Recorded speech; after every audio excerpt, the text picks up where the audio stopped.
O diretor ordenou que a estátua de Nossa Senhora fosse removida da escola. Ninguém conseguiu detê-lo.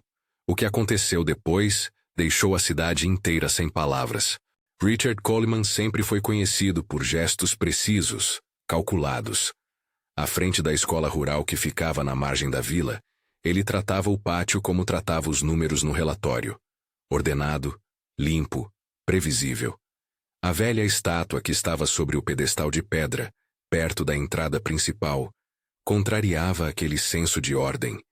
Tinha quase 80 anos, o manto já desgastado pelo tempo e pela chuva, o rosto suavizado pelas muitas mãos que, ao longo das décadas, tinham passado sobre ela em oração. Para alguns era apenas uma peça antiga, para outros era memória viva, lembrança da doadora que, em vida, havia pedido que a imagem nunca fosse retirada enquanto a escola existisse. George, o zelador, conhecia cada fissura da peça. Dizia que tinha guardado uma chave e uma promessa no bolso por mais de 30 anos.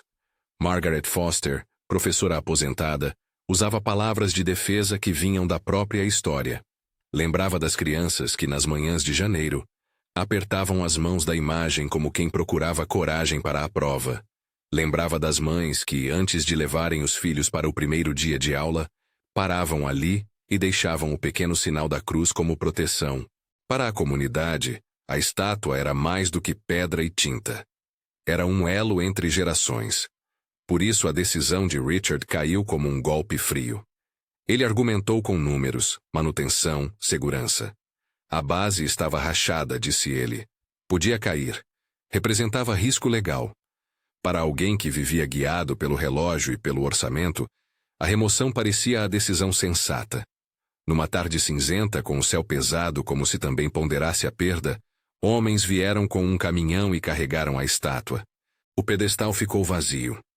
O vento passou pelo pátio como se bisbilhotasse a ausência. A comunidade reagiu como se algo tivesse sido arrancado do corpo. George chorou em silêncio no depósito, enquanto entregava a chave para Richard. Margaret reuniu ex-alunos embaixo das árvores e lembrou histórias, promessas e bênçãos. Crianças cresceram olhando para aquele manto azul, e mães e avós acharam absurdo que alguém pudesse decidir que aquilo não tinha mais lugar ali. Houve pedidos, cartas, um abaixo-assinado improvisado com nomes tremidos de idosos. Nada foi suficiente para fazer o diretor recuar. Ele era firme. Dizia que aquilo não era mais função da escola. Era uma questão de ordem. Escreva nos comentários de onde você está assistindo. Dias depois, quando os acontecimentos no pátio ainda ecoavam como perguntas sem resposta, um novo abalo tocou a vida de Richard. Seu pai, Robert Coleman, sofreu um ataque e foi levado às pressas para o hospital da cidade. A notícia veio como uma lâmina.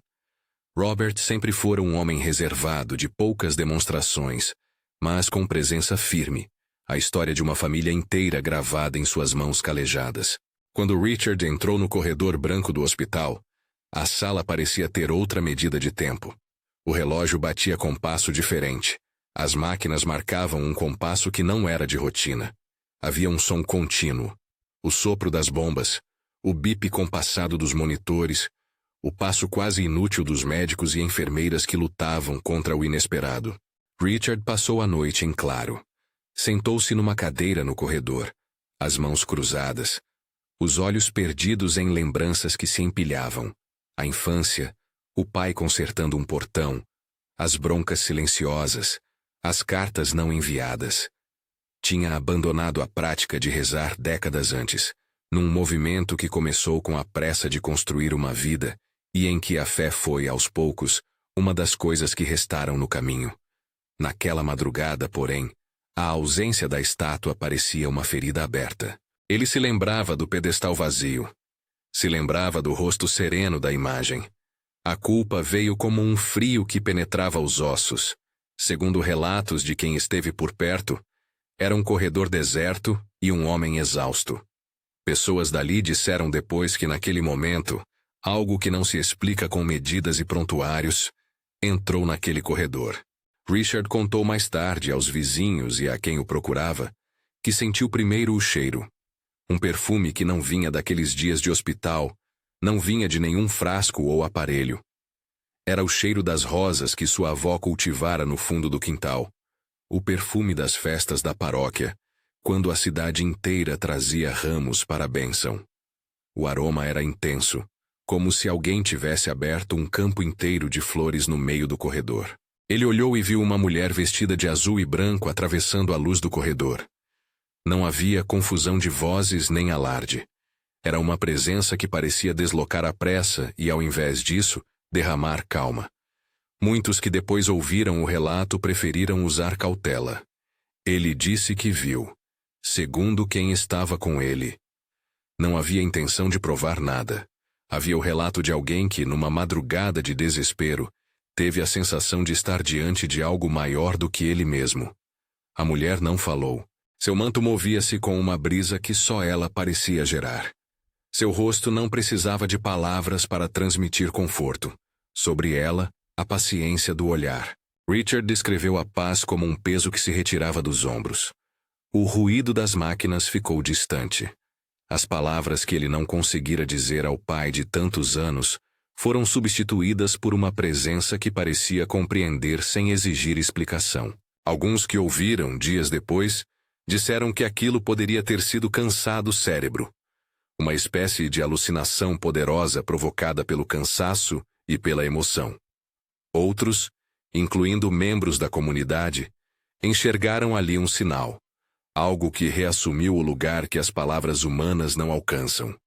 A própria maneira como as testemunhas falaram indicava cautela. Muitos interpretaram, segundo relatos. Alguns viram. Havia nas frases a saudade do que é sagrado e o respeito por quem busca uma interpretação. Na manhã seguinte, quando o turno dos médicos mudou e as luzes do hospital assumiram outra intensidade, os sinais que tinham sido tão críticos passaram a negar a gravidade anterior. O batimento que antes estava irregular se estabilizou. A respiração que precisava de aparelhos se tornou menos dependente. Doutora Sandra, que acompanhou o caso, virou para a equipe com os olhos arregalados pela surpresa. Ele respondeu melhor do que esperávamos, disse em voz baixa, como quem tenta medir se pode dizer aquilo que não se mede. Ela não entrou em especulações. Seu mérito estava em relatar fato. O fato era que, para desespero de muitos prognósticos e para a alegria de uma família cansada, Robert respirou com mais facilidade e começou a recuperar forças. A notícia espalhou-se pela cidade com a velocidade de quem precisa acreditar. Para alguns foi coincidência. Para outros, foi resposta a orações. Para Richard, foi um movimento que o deixou sem certezas científicas, mas com novas perguntas existenciais. O que havia acontecido naquela madrugada? Como explicar, por exemplo, que o odor de rosas tivesse preenchido um corredor frio e que na mesma noite a saúde do pai tivesse dado um giro? Ele podia aceitar teorias racionais. Sabia que existem explicações para muitas coisas. Ainda assim, não conseguiu expulsar do coração a sensação de que aquela presença tinha algo a ver com a imagem que, poucos dias antes, havia mandado retirar. Movido menos pela razão e mais por um sentimento que se tornava urgente, Richard foi ao depósito onde tinham deixado a estátua. O lugar era uma sala úmida, cheia de caixas e memórias temporárias. Havia um cheiro de cola, madeira e pó. Ao abrir a porta, ele viu a imagem reclinada sobre um cobertor velho, como se tivesse sido apagada pela pressa.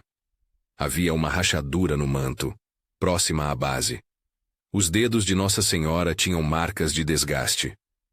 George estava lá, com as mãos trêmulas, e quando Richard entrou, ele não precisou falar. Havia nos olhos do zelador o mesmo medo e a mesma reverência que ele vira tantas vezes entre as velhas do bairro. Margaret veio logo depois, com a voz embargada, e contou da promessa de quem havia doado a peça. De uma promessa que pedia que a imagem permanecesse visível para as crianças. Richard observou a estátua como se visse um antigo conhecido, que por algum motivo, agora exigia reparo. Não foi apenas um gesto estético. Havia, ali, a decisão de assumir um peso que ele antes classificara como externo. Contratou um restaurador, pagou com parte de suas economias. Aceitou a ajuda de George e de alguns pais que vinham juntar as mãos. A restauração foi um trabalho artesanal. Limpar com cuidado, repor o pigmento, reparar a base com argamassa e paciência. O restaurador, homem de poucas palavras, tratou a peça como quem conversa com um objeto que carrega memórias. Não se apressa, dizia ele às vezes. Ela tem tempo. E a cada gesto, a imagem parecia recuperar o contorno da antiga paz. Quando ela foi reinstalada no pátio, o dia estava claro, com uma luz que parecia dar generosidade ao azul do manto. As crianças, que antes haviam passado correndo pelo lugar como quem não se importa, agora pararam e formaram um semicírculo tímido. Mães e avós trouxeram flores e depositaram nos pés do pedestal novo. A comunidade reuniu-se sem convite formal. Alguém trouxe uma vela, outra trouxe uma oração em voz baixa. Nem tudo foi uma festa estridente. Havia lágrimas, sorrisos contidos, abraços longos que pareciam querer fechar feridas abertas. Richard ficou no fundo, observando. Não era um homem de manifestações públicas de fé. Sua conversão não veio em forma de proclamação. Veio como uma mudança de prioridade. Ele começou a perceber que, em sua busca por ordem, havia perdido de vista laços que não se medem em relatórios. A presença da estátua, agora consertada, lembrava-lhe que algumas coisas pertencem ao tecido da cidade. Não porque sejam práticas, mas porque são histórias que carregam esperança. Ele pediu desculpas a quem sentiu perda, agradeceu a quem o ajudou. E pela primeira vez em muitos anos, participou de uma oração improvisada ao lado do povo que sempre se reunia ali. Médicos e especialistas continuaram a oferecer explicações. Doutora Sandra mantinha a sua postura profissional. Não afirmava sinais sobrenaturais, apenas registrava o que viu. Mas a cidade não precisava de laudos. Precisava de algo que tocasse os ossos cansados de rotina. Para alguns, a recuperação de Robert era um milagre. Para outros, uma sequência de eventos que ainda precisava ser entendida. Entre rezas e cálculos, a conversa pública ganhou um novo ritmo. O da humildade diante do que não se explica. A transformação de Richard se manifestou em pequenas coisas. Ele passou a chegar mais cedo à escola não para fiscalizar, mas para conversar com os professores. Trouxe ao conselho escolar ideias para integrar as histórias locais no currículo.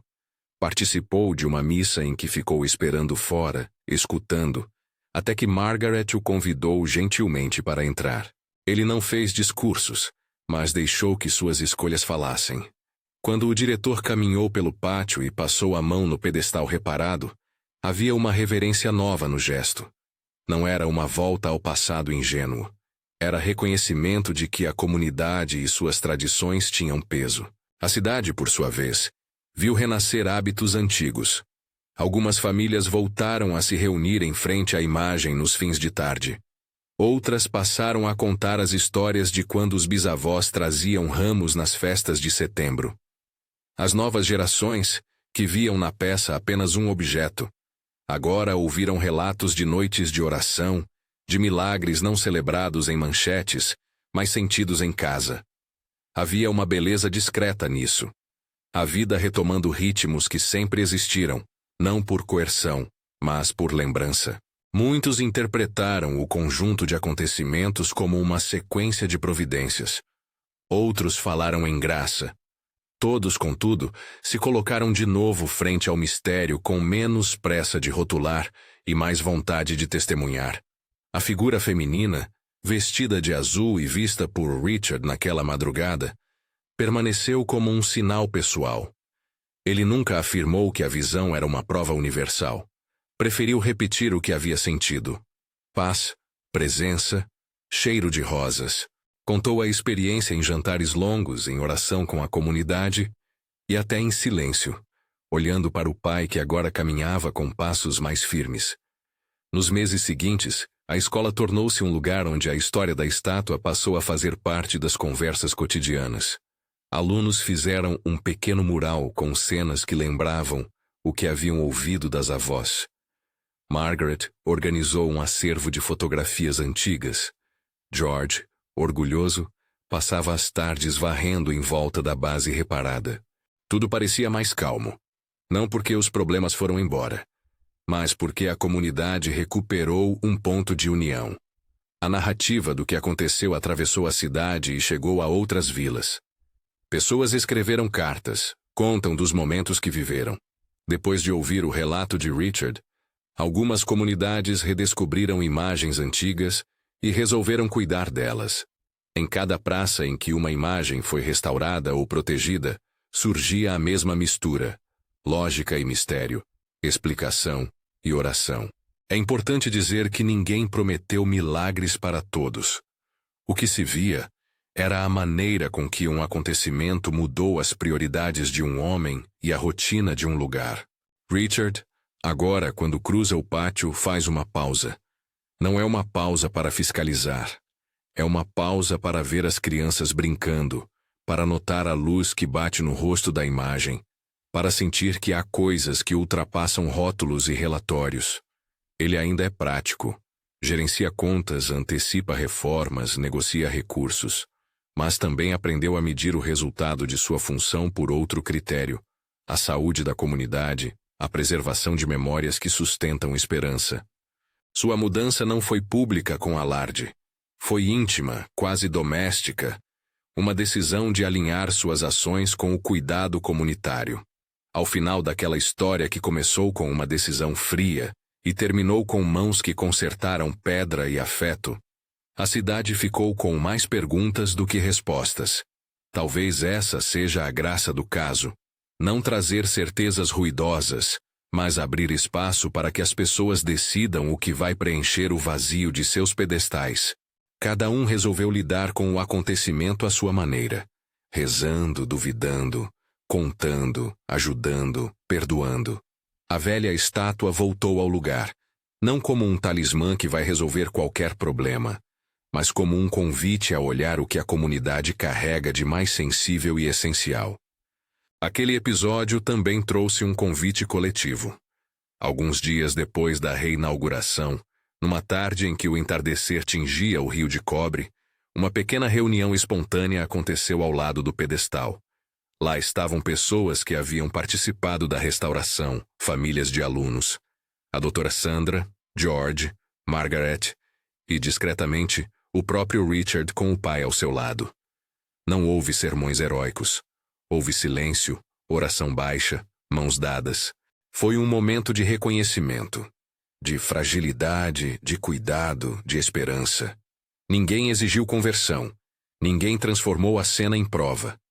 Ficou, porém, a lembrança de que a presença de algo sagrado pode ser testemunho de que o humano ainda busca conforto.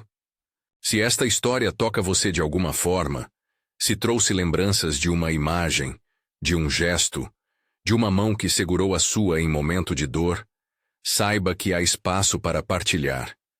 Quem viveu situações parecidas muitas vezes encontra consolo em ouvir e em contar. Compartilhar um testemunho não é garantir que o mesmo ocorrerá para todos, mas é dividir o que fez alguém seguir adiante. Se quiser, deixe nos comentários a cidade de onde você nos assiste e, se sentir, compartilhe um testemunho breve de algo que o confortou. Se procurar um lugar para orar junto, há comunidades que se reúnem silenciosamente para ler histórias e rezar em conjunto. Um convite para quem busca companhia na fé, sem pressões. No fim, o que sobrou dessa passagem foi uma lição simples. Decisões práticas importam, mas as escolhas que preservam memória e comunidade guardam um tipo de sentido que nem sempre cabe em planilhas. A restauração da estátua não apagou dúvidas, nem forçou crenças. Fez antes com que um homem percebesse que há prioridades que valem mais do que a ordem aparente. E isso, para uma vila inteira, foi suficiente para restaurar algo que ia além da pedra, uma confiança renovada no cuidado do próximo. Que quem assistiu a esta história possa encontrar, na própria vida, onde é preciso restaurar, perdoar ou simplesmente parar para escutar. Se a sua vida foi tocada por algo parecido, se há um lugar que pede cuidado em sua comunidade, considere partilhar esse testemunho. E, se desejar, junte-se em oração por aqueles que sofrem sem promessas, apenas com a entrega sincera de um coração que quer bem. Se este relato tocou você, inscreva-se no canal para ouvir outras histórias de fé e restauração. Compartilhe com alguém que precisa escutar uma palavra de esperança e, se quiser, escreva um pequeno testemunho nos comentários. A história do diretor, da estátua e da noite em que o cheiro de rosas encheu um hospital continua viva, não porque foi explicada cientificamente, mas porque, em cada palavra, há gente disposta a cuidar uns dos outros.